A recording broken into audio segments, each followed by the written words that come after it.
Welcome. My name is Brandon Wade, and I have the joy of sharing with you the social learning theory of Albert Bandura. Let's take a look at what he's done.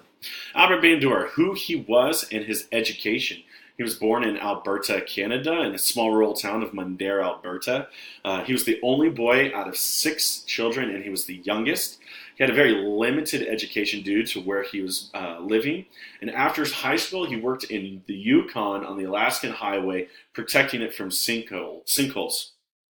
During his time working there, he was exposed to drinkers and gamblers who he later contributed to broadening his perspective on life. After working that job, he decided to go to college, and he attended the University of British Columbia in 1949, graduated with his BA from there. It was a fluke that Bandura got involved with psychology. He was bored and had an open hour in the morning and decided just to take a psychology class for fun. And that's where he got bit by the bug. After he graduated, he decided to go to the University of Iowa due to the fact that it was the center of theoretical psychology in the world. He did his graduate internship at the Wichita Guidance Center, and after completing that, he accepted a job teaching at the Stanford University. What impact did Bandura have? Research began on the role of social modeling in human motivation, thought, and action. His focus was on social learning and aggression, and he was the father of social learning theory, also known as the social cognitive theory. So what exactly is social learning theory? Social learning theory is a theory of learning and social behavior which proposes that new behaviors can be acquired by observing and imitating others. It explains that man's capacity to learn by observation enables him to acquire large integrated units of behavior by example instead of by trial and error. I tend to think of maybe how you would watch someone jump start a car. They get the jumper cables out and they hook one cable up to a terminal on the battery and then hook it up to the dead battery and repeat the same process with the second cable. Then they turn on the car that's working, allow it to charge the dead battery, and then the other battery tries to fire up and hopefully gets enough charge to do so.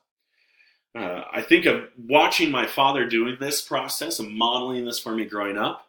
When I was 12, I had bought a 1978 Granada for my grandparents for $400 and kind of sat in my yard for a while until I was 14 and able to drive. Well, at that time, I went to go and turn on the car. It was dead, so I thought, I'll go ahead and jump start that car. I brought the vehicle over close enough, opened up the hoods, and got the jumper cables. I went ahead and hooked up the cables to the car, jumped in the good car, and went to turn it on. When I did that, smoke immediately began to bellow from the Granada, and I shut off the car. Went over and saw that I had hooked up the cables incorrectly. This gap of knowledge caused me to ruin my first car that I ever bought. How could this be implemented in the music classroom? Well, I like to think of beginning band and how to hold an instrument correctly. We've all seen that music in the school months posters where you have models who are holding instruments in incorrect ways.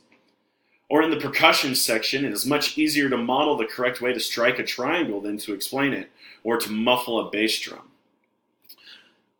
The next point of social learning theory is emotional responses can be developed by witnessing and effective reactions of others who are experiencing painful or pleasurable stimulus. We often learn behaviors and reactions to different things from those who are teachers to us. It could be your parents, family, teachers, or bystander walking on the street. When born, we start with few fears, hatreds, but many are learned. Fear of snakes can be learned by watching other emotional reactions to them, or hatred of a culture, race, or group of people. All can be learned by watching others' emotional responses, or even liking certain foods, like pizza, and hating other foods, like broccoli. So how does this affect the choral classroom? What you say and react to others is how your students react. Do you model an environment where it is okay to make mistakes? Or do you demand so much from your students that they're afraid to make any errors? I personally work to foster a classroom environment where all sounds are good sounds, but they may not be appropriate for this particular piece of music. So many times, and we have all heard this, no, Sam, that is a wrong note. You are extremely flat. What are you doing? or we just give that look of disgust. Students learn an emotional response from your students and from you. They already knew that Sam was wrong, most likely. And what they also learned is a fear of making a mistake. We have all been affected by a teacher whose reaction was positive and encouraged us to be great or explore further ideas. This leads us to our third point: man's ability to create self-regulations. This is pretty easily understandable. We weigh the pros and cons of our actions. How do they affect our livelihood and those around us, for example? This could be from taking a new job, having a child, or answering the question, "Honey, does this dress make me look fat?" Hint, the answer is always, "You make that dress look beautiful." I tend to think of a time early in my marriage where I failed to self-regulate. I worked a night shift. I came home for dinner and my wife popped around the kitchen wall all excited.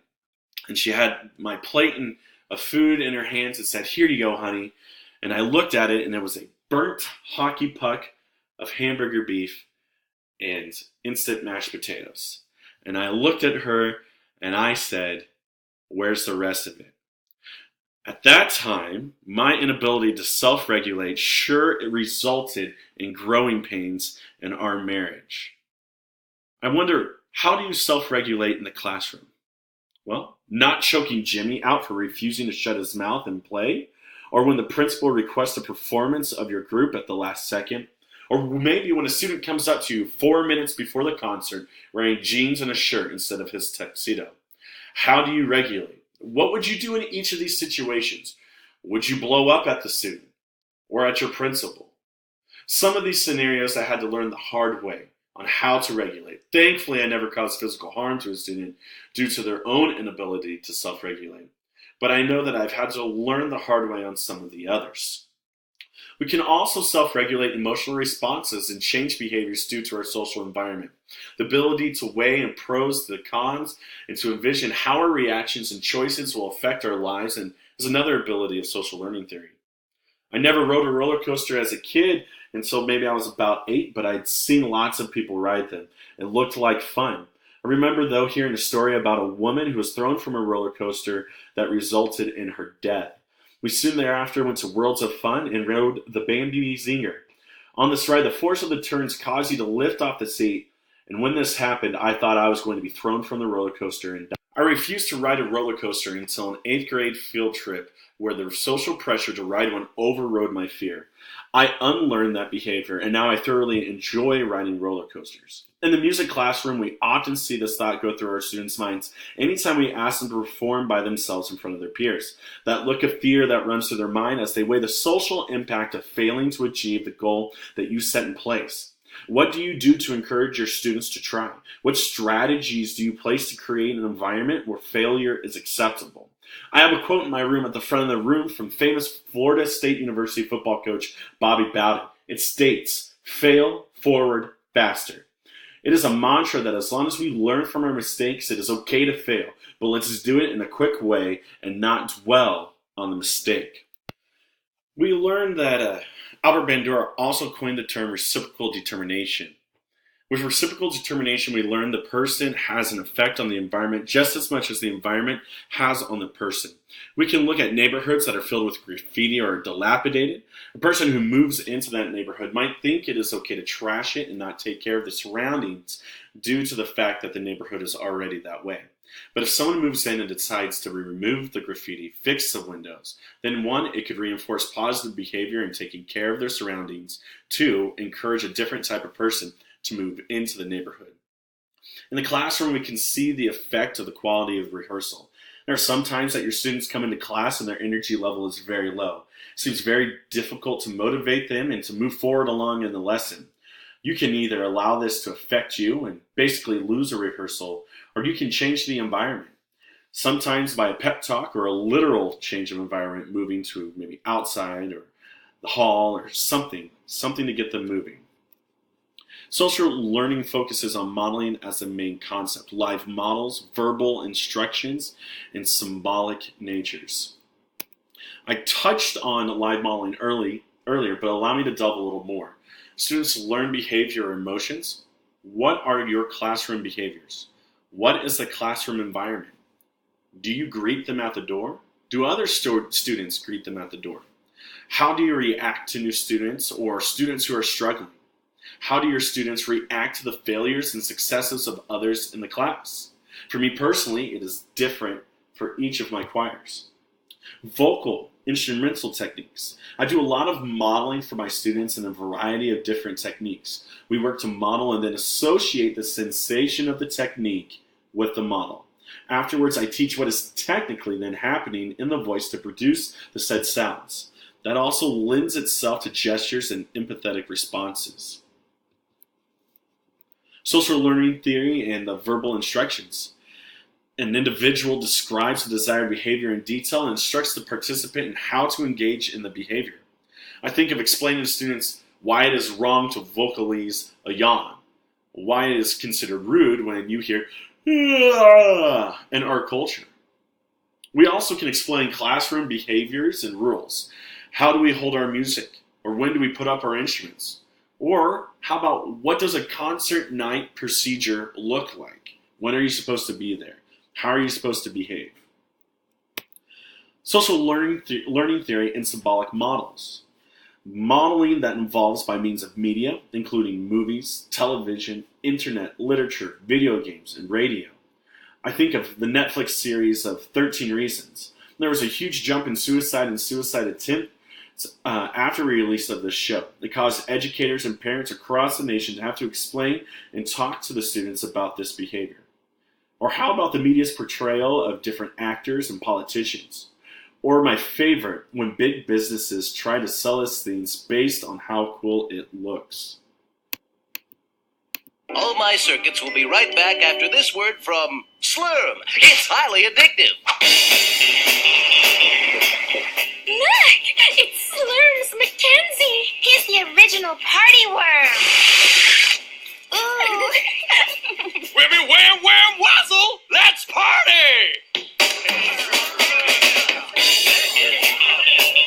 Look at that worm go! Who says there are no more heroes? Hey, dudes! You can win a chance to party with me, Slurms Mackenzie, at the Slurm Bottling Plant on Planet Wormulon. Just look for the golden bottle cap inside specially marked cans of Slurm. I won! No purchase necessary unless you wish to enter the contest. Odds of winning mathematically insignificant. I like those odds. Rats. Just another tooth.